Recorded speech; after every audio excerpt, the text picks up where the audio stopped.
Oke, assalamualaikum warahmatullahi wabarakatuh. Tepat saat ini jam setengah 2 pagi, ya, hari Jumat 25 Juni 2021. Mata ini masih terjaga, tidak ngantuk sama sekali. Entah apa yang saya pikirkan. Nah, di sini coba mungkin setelah membuat video ini saya bisa tidur dengan nyenyak, bangun bisa sholat subuh, kembali ke rutinitas pagi, mengikuti kegiatan kuliah PPG ya, dalam jabatan angkatan kedua di UPGRIS Semarang. Jadi gini kawan-kawan semuanya, saya coba ingin mau cerita sedikit ya tentang apa yang saya rasakan hari ini. Bagi yang merasa bahwa COVID itu apa toh, itu tuh nggak ada, mungkin saya pernah berpikir seperti itu. Ya bisa dikatakan kalau orang Jawa bilang wis pokoknya sak dermone nglampahi kersane Gusti kan gitu. Namun hari ini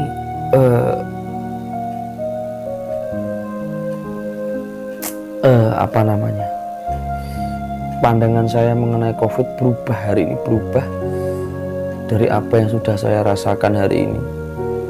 Jadi tepat pada hari Kamis 24 Juni saya mendapatkan kabar salah satu warga di perumahan saya itu COVID-19. Sebenarnya ada beberapa yang lain, cuma konfirmasi dari awal. Nah, saat itu tidak konfirmasi sama sekali. Itu konfirmasi pagi hari, bertepatan dengan kegiatan kuliah saya. Kemudian saya cek ke sana, kondisinya ya batuk, ya panas, ya tidak bisa merasakan apa-apa. Hingga saya berusaha untuk coba koordinasi dengan bidan, dengan klinik setempat, namun juga tidak bisa karena kliniknya itu juga ada pasien tersendiri, jadi nggak bisa hadir. Hingga tiba masa di mana siang hari saya ditelepon istri, ditelepon tetangga bahwa kondisi yang bersangkutan itu memburuk.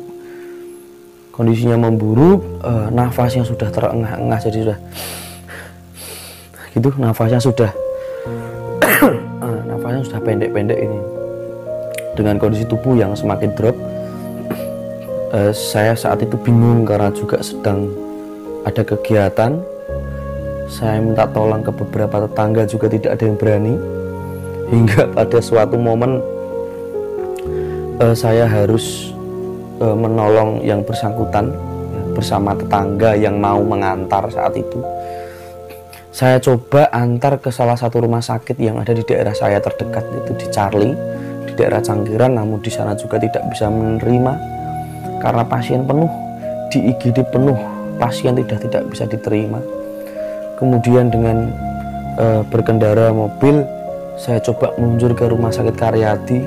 Di sana lebih mengerikan sekali, banyak pasien COVID di IGD. Itu ada di depan ruang IGD, di depan lobi, dengan posisi dalam tanda kutip ya seperti tidak teratur lah gitu. Posisi nakes di situ, terus perawat itu pada capek karena saking banyaknya pasien. Hingga suatu waktu saya ke situ kemarin, saya meminta tolong kepada salah satu perawat, kemudian salah satu staf pendaftaran di situ yang menyampaikan bahwa tetangga saya kondisinya seperti ini, nafasnya sudah tidak beraturan gitu. Itu dari pihak rumah sakit juga menyampaikan seperti ini. Pak, ini pasien saya banyak, Bapak bisa lihat sendiri di situ. Kami bisa menerima pasiennya, tapi tidak ada penanganan sama sekali karena oksigennya saat itu juga habis. Tempat tidur itu juga tidak ada, yang akhirnya saat itu saya juga lihat, terus gimana Bu, dari pihak perawat juga menyampaikan Bapak bisa lihat sendiri keadaan kita dengan wajah yang pucat, dengan wajah yang lemes. Saya juga udah tidak bisa berkata apa-apa. Kemudian saya balik ke mobil menyampaikan ke tetangga saya itu. Terus saya berusaha kembali untuk mencoba merayu, namun malah diberi door prize saya. Ada 2 jenazah lewat di depan saya. Jenazah COVID dengan tidak dibungkus saat itu karena baru dalam keadaan meninggal dunia, lewat di depan, tepat depan mata saya. Itu menunjukkan bahwa iya, yang bicara COVID gak ada itu kayaknya memang harus berpikir 50 kali lah, 1000 kali. Saya melihat di depan mata kepala sendiri bagaimana keadaan di rumah sakit seperti itu, hingga saya menanyakan kembali ke orang yang berbeda juga tidak bisa menerima. Yang akhirnya terpaksa saya harus pindah ke rumah dinas wali kota Semarang. Di sana pun juga tidak bisa diterima.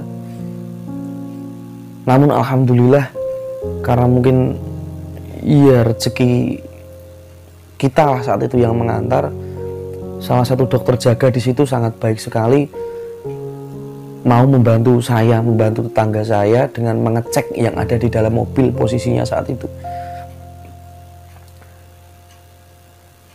Ya intinya pasien masih dalam kondisi yang baik, namun jika kadar oksigen di otaknya itu menurun hingga sekian, itu entah apa yang bisa kita lakukan, karena memang di rumah sakit sudah penuh.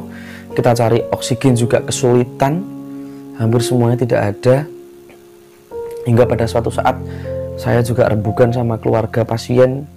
Akhirnya datanglah dari Pati, daerah Pati itu menjemput pasien tadi malam, ya kira-kira habis isya sampai sini, dibawa ke Mardi Rahayu di sana. Ya intinya cerita singkat saya tadi semoga bisa menambahkan informasi kepada kita bahwa kita memang tidak perlu takut sih dengan COVID. Yang penting kita percaya saja dengan diri kita. Kita bisa menjaga kesehatan kita, menjaga imun, menjaga iman kita. Dan yang terpenting adalah siapapun yang terpapar COVID-19 itu bukan sebuah aib ya. Mereka pun nggak ingin loh, mereka pun nggak ingin terkena COVID-19 itu. Jadi jangan sekali-kali kita menjauhi atau mungkin membuli atau mungkin menjelek-jelekkan pasien COVID itu di lingkungan sekitar kita itu. Jadi itu kasihan. Yang perlu kita lakukan itu adalah kita menolong, bagaimana kita jogo tonggo, bagaimana kita koordinasi satu dengan yang lain, membantu pasien-pasien yang COVID yang isolasi mandiri itu agar bisa kembali fit, bisa kembali sehat. Itu yang penting.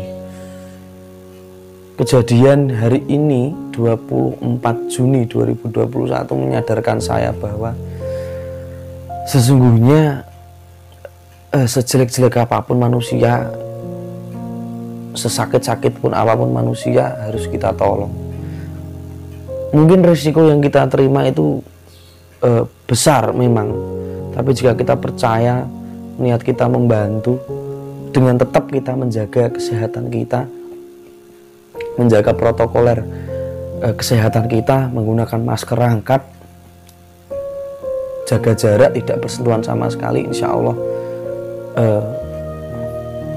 kita juga tetap akan aman, tetap akan safe gitu. Jadi bagi semuanya yang mungkin melihat video ini, mari bersama-sama kita support keluarga kita, tetangga kita, teman kita yang sedang terpapar COVID-19. Semoga segera kembali sembuh, kembali riang, bisa berkumpul dengan keluarga tanpa ada batasan apapun. Semoga video yang saya buat ini bisa sedikit mengurangi beban pikiran saya. Semoga bisa tidur dengan nyenyak setelah ini. Semoga tetangga-tetangga saya juga kembali sehat, bisa bercanda tawa kembali seperti sedia kala. Saya tidak menyampaikan informasi yang menakut-nakuti, tidak. Saya hanya mengajak, mari kita jaga kesehatan kita jaga protokoler kita, agar kita tetap bisa semangat, bisa survive di era pandemi sekarang. Demikian yang bisa saya ceritakan. Apabila ada kesalahan, kami mohon maaf yang sebesar-besarnya. Assalamualaikum warahmatullahi wabarakatuh.